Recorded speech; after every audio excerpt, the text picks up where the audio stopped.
Hello friends, welcome to my YouTube channel Mix Entertainment. I am Fakhruddin Kokar. यार, आज की जो वीडियो है उसका मेरा टॉपिक है कि what is FPS and what is refresh rate, और इन दोनों के अंदर डिफरेंस क्या है और ये दोनों एक दूसरे के ऊपर डिपेंडेंट कैसे हैं।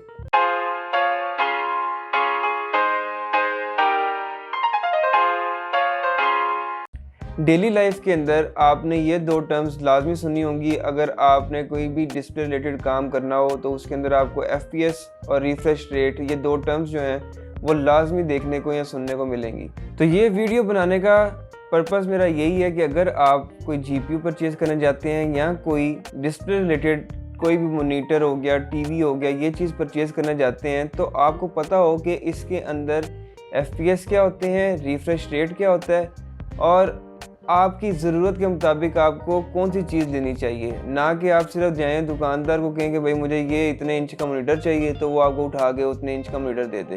आपको बेसिक उसका पीछे बैकग्राउंड पता होना चाहिए कि ये दोनों चीज़ें क्या हैं और किस लिए यूज़ होती हैं। So before jumping into FPS मैं आपको बताता हूँ एक वीडियो क्या होती है। एक video basically series of images होती है जो इतनी तेज़ी से स्क्रीन के ऊपर आपको दिखाया जाता है कि ह्यूमन आई ये बिलीव करती है कि कुछ ना कुछ मूव हो रहा है। होती वो स्टिल इमेजेस ही हैं, लेकिन वो इतनी फास्टली स्क्रीन के ऊपर रेंडर होती हैं कि हमारी ह्यूमन आई उसको जज नहीं कर पाती और उसको ऐसा लगता है कि कोई चीज़ मूव हो रही है।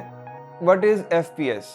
एफपीएस स्टैंड्स फॉर फ्रेम पर सेकंड। इसको फ्रेम रेट भी यूजुअली बोला जाता है कॉमन वर्ड्स के अंदर। इन सिंपल वर्ड्स अगर देखा जाए तो आपका कंप्यूटर हार्डवेयर एक सेकंड के अंदर कितने फ्रेम्स आपको डिस्प्ले करवा रहा है, इसको हम कहते हैं फ्रेम्स पर सेकंड।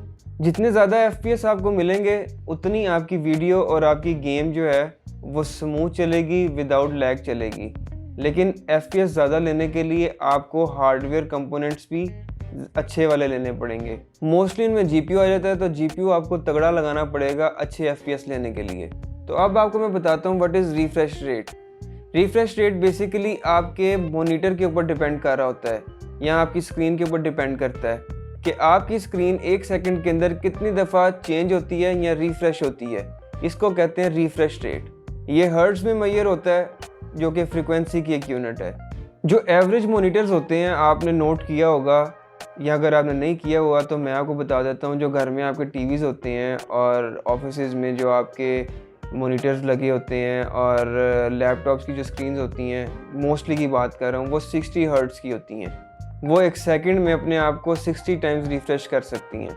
लेकिन आपने ये भी देखा होगा कि गेमिंग के अंदर और गेमिंग टूर्नामेंट्स के अंदर 144 हर्ट्ज़, 165 हर्ट्ज़, इवन 240 हर्ट्ज़ और अब तो 360 हर्ट्ज़ तक भी गेमिंग मॉनिटर्स जो हैं वो कंपनीज बनाने लग गई हैं। तो अगर देखा जाए एक 60 हर्ट्ज़ वाला मॉनिटर एक सेकंड के अंदर अपने आप को 60 टाइम्स रिफ्रेश कर सकता है, तो एक 144 हर्ट्ज़ वाला जो मॉनिटर है वो एक सेकंड के अंदर 144 टाइम्स अपने आप को रिफ्रेश कर सकता है, एंड सो ऑन। जितने ज़्यादा रिफ्रेश रेट वाली स्क्रीन आपके पास होगी उतना ज़्यादा आपको गेमिंग में भी उसका एज मिलेगा। लेट्स सपोज मैं 144 हर्ट्ज़ वाली स्क्रीन के ऊपर गेम खेल रहा हूँ और सेम गेम मेरा ओपोनेंट जो है वो 60 हर्ट्ज़ वाली स्क्रीन के ऊपर खेल रहा है, तो मेरी जो बुलेट है वो उसको ज़्यादा जल्दी कनेक्ट हो जाएगी या फिर जो मेरे एक्शंस हैं वो ज़्यादा जल्दी परफॉर्म हो जाएंगे in comparative to 60 hertz display. So lastly अब ये देखते हैं कि how FPS and refresh rate are dependent on each other. जैसे मैंने आपको पहले बताया कि रिफ्रेश रेट जो है वो ओनली डिपेंडेंट होता है आपकी स्क्रीन के ऊपर, लेकिन जो एफपीएस हैं वो आपके कंप्यूटर सिस्टम के ऊपर डिपेंडेंट होता है। मोस्टली उसमें जीपीयू का रोल ज़्यादा होता है, लेकिन आपका प्रोसेसर और आपकी रैम भी उसके अंदर एक इम्पॉर्टेंट रोल प्ले कर रही होती हैं।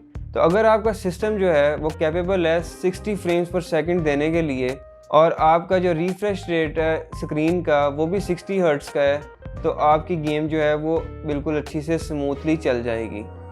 लेकिन अगर आपका जीपीयू जो है वो आपको 60 फ्रेम पर सेकंड से ज़्यादा एफपीएस प्रोवाइड कर रहा है, लेकिन आपके पास स्क्रीन जो है वो वही 60 हर्ट्ज़ की है, तो अगर वो फ्रेम ज़्यादा प्रोड्यूस करेगा तो वहाँ पे स्क्रीन टीयरिंग आ जाएगी, आपको लैगिनेस फील होगी क्योंकि आपके एफपीएस ज़्यादा आ रहे हैं लेकिन आपके पास उसको डिस्प्ले करवाने के लिए एक अच्छा मॉनिटर नहीं है। मॉनिटर आपका 60 हर्ट्ज़ का है। इस सिचुएशन से बचने के लिए आपको अपने एफपीएस जो हैं उसको लॉक करना पड़ेगा अपने रिफ्रेश रेट के इक्वल या उससे लो, फिर आपको स्क्रीन टीयरिंग के इश्यूज़ नहीं आएंगे।